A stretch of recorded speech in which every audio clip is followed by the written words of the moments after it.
All right, guys, so I'm going to level with you. The truth is that April 1st kind of snuck up on me and I wasn't prepared. And generally, I like to do like themed videos and stuff like that, for holidays or whatever. But I legitimately forgot that April 1st was April Fool's Day.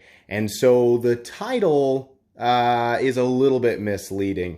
I'm going to start what I hope will be a tradition on this channel, a weird tradition that doesn't really make any sense, but this video is basically what happens when somebody who regularly uploads content on YouTube every single day forgets that there's kind of a day that everybody collectively celebrates and then scrambles to do something, that's not really completely, totally, in fact, in no way, shape, or form is it related to his channel. But I had this onion in the fridge, and I don't like onions.